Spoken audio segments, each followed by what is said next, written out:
आप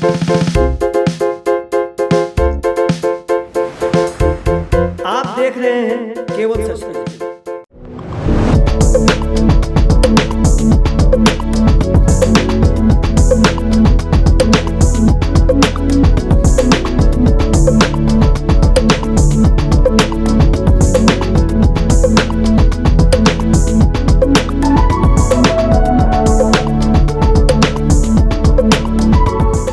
आप देख रहे हैं केवल सच न्यूज और मैं मणिभूषण तिवारी अपने सहयोगी अभिषेक कुमार सिंह के साथ। और हम लोग अभी अभियान प्रखंड के वरुणा ग्राम पंचायत में ये डॉक्टर लाल बाबू जी हैं, जो कि 2001 में भी मुखिया का चुनाव लड़ चुके हैं एसएम उपाध्याय के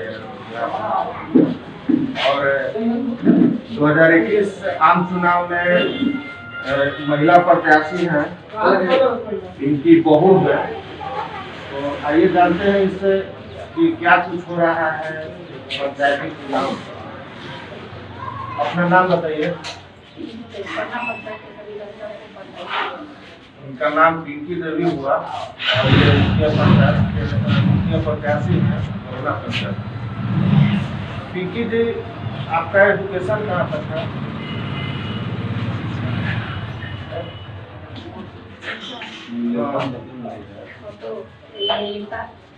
इंटरमीडिएट था। अच्छा, ये बताइए कि मुखिया पद से चुनाव जीतने के बाद महिलाओं के उत्थान के लिए आप क्या करेंगे?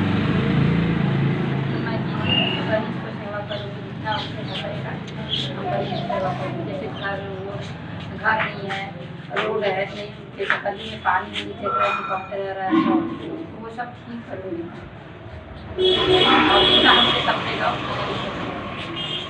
महिलाओं के उत्थान में स्वयं सहायता समूह की उपयोगिता को आप कितना तवज्जो देते हैं?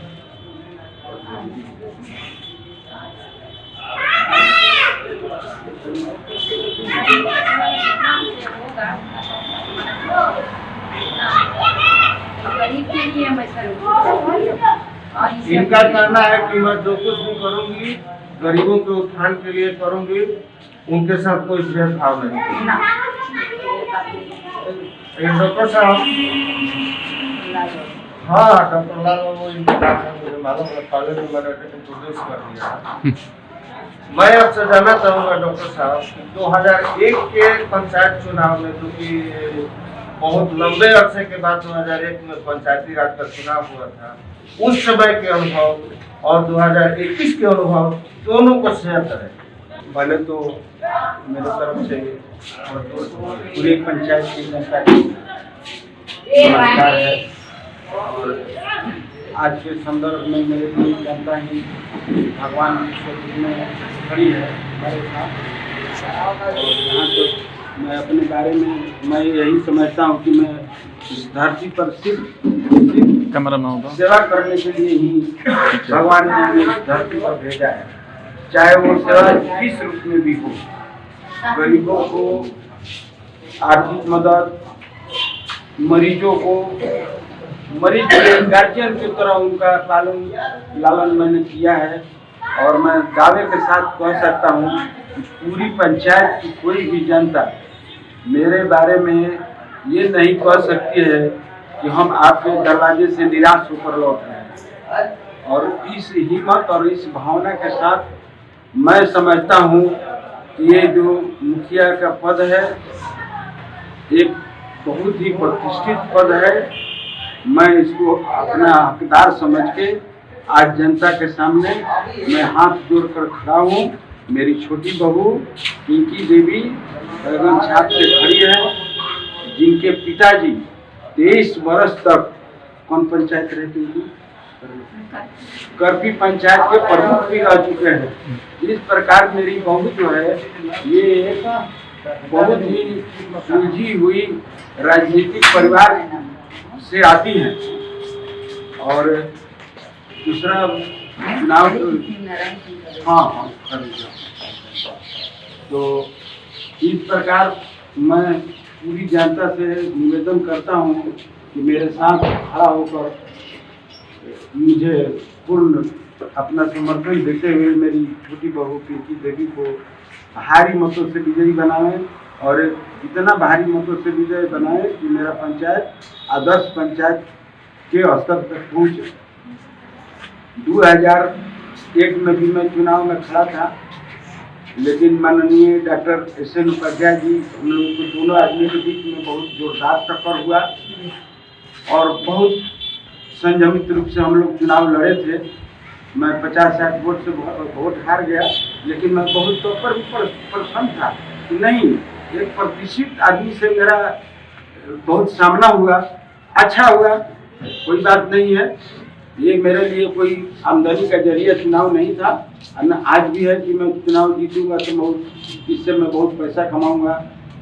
तो एक बहुत प्रतिष्ठित आदमी थे, उनका हम सहर्ष पहले जाकर उनको माला पहनाए अपने हाथ से, और आज भी हम चाहते हैं कि कोई कटुता न रहे, एकदम हम लोगों का भाईचारा बना रहे और शांतिपूर्वक चुनाव हो।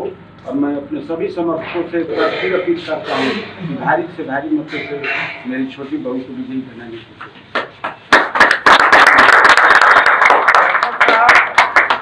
मैं आपसे एक चीज और जानना चाहूंगा कि चुनाव जीतने के बाद स्वास्थ्य सेवाओं में कितना सुधार हो पाएगा, क्योंकि मैं आपसे ये सवाल इसलिए कर रहा हूँ कि आप एक डॉक्टर हैं, आप अपनी बहू को सपोर्ट कर रहे हैं, तो मुझे जहाँ तक लग रहा है कि शिक्षा और स्वास्थ्य जहाँ सुदृढ़ होता है वहाँ लोगों में खुशहाली होती है, इससे बड़ा कुछ नहीं है।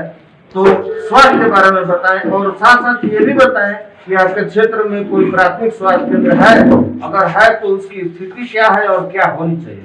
ये आपने बहुत अच्छा प्रश्न किया। मेरे यहाँ मैं खुद अभी मार्च में मेडिकल अफसर से बिहार सरकार स्वास्थ्य विभाग से रिटायर हुआ हूँ। मेरे पंचायत में 2 केंद्र हैं, मेरे यहाँ तो एक ही है, पटना पंचायत में एक है, यहाँ पर मॉडलपुर में है, जो कि एक सिस्टम है, चल रहा है। सरकार का भी साधन सीमित है। मैं तो अभी तो तुरंत नौकरी से रिटायर हुआ हूँ, तो उस अनुसार सरकार के लिए सीमित है सेवा। लेकिन मैं जब मुखिया बनूंगा तो कोशिश करूंगा सिविल सर्जन महोदय से मिलकर और अन्य जो हमारे प्रेमी आदमी भी स्वास्थ्य विभाग में बहुत लोग रह गए हैं, सब स्वास्थ्य विभाग का भी सुधार हो। और शिक्षा के लिए तो मैं आज कोई भी समाज शिक्षा से ही आगे बढ़ सकता है। आज जो पतन हो रहा है, नैतिक पतन हो रहा है, ये शिक्षा की कमी से ही हो रहा है। तो मैं बहुत कोशिश करूंगा कि स्वास्थ्य और शिक्षा दोनों स्तर पर सुधार करें। डॉक्टर साहब, एक सवाल आपसे और है, आप ये बताएं कि आप अपने चुनाव क्षेत्र में, यानी आपके बहू के चुनाव क्षेत्र में, आपने बीपीएल सूची का अवलोकन तो जरूर किया होगा। तो बहुत सारे ऐसे लोग हैं जो बीपीएल के हकदार हैं, लेकिन उनको उसका हक नहीं मिल पा रहा है, इसका जिम्मेवार आप किसको मानेंगे? जहाँ तक बीपीएल सूची के इनका नाम सूचीबद्ध है, इनका नाम सूचीबद्ध नहीं है, अभी इस बारे में मैं कुछ ज़्यादा नहीं, हमको जानकारी नहीं है कि इसके लिए कौन लोग जिम्मेवार होते हैं। लेकिन जब मेरे हाथ में जब ये बागडोर आ जाएगी, ये शासन मेरे हाथ में आएगा, तो इसके बारे में विवेचना करके और जो भी सही कदम होगा वो उठाएगा। सर, एक सवाल आपसे और है। बिहार सरकार की अत्यंत महत्वपूर्ण कांक्षी योजना तो 7 निश्चय योजना में शामिल है जन धन योजना। क्या ये सुचारू ढंग से चल रहा है, और अगर नहीं चल रहा है तो क्या ऐसा होना चाहिए जिससे सभी लोगों को स्वच्छ पानी मिल सके? आने वाले समय में पीने वाले पानी की समस्या बहुत बढ़ने वाली है। मैं जहाँ भी रहता हूँ, परिवार में हो या समाज में हो, मैं बराबर ये जहाँ भी रहता हूँ निर्देशित करता रहता हूँ कि भाई आने वाले समय में पीने वाले जल की बहुत समस्या होने वाली है।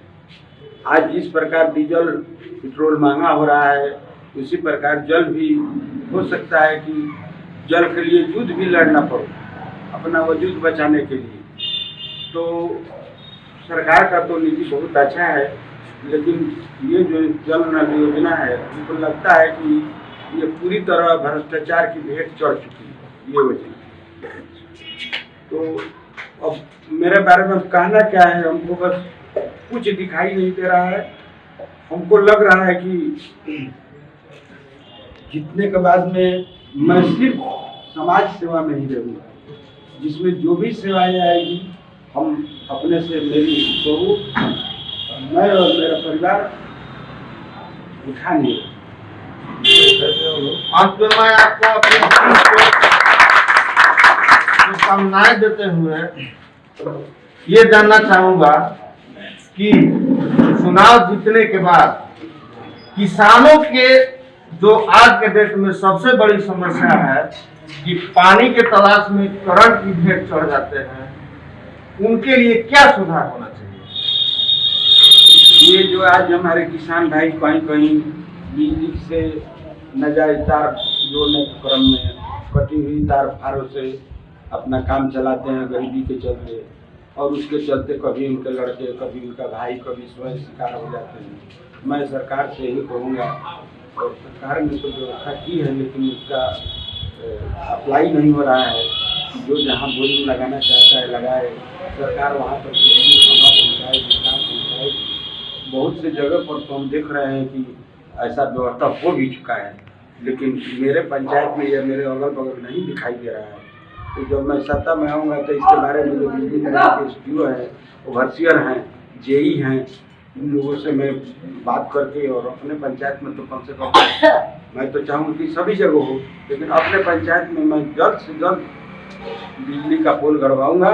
जहाँ भी जो भी किसान का आवेदन है उसको हम देख के, और खेत में जहाँ भी जो किसान अपना चाहेगा कि नहीं हमें मेरा बोरिंग का यहाँ कनेक्शन चाहिए, उसके लिए मैं तुरंत से तुरंत व्यवस्था करूँगा।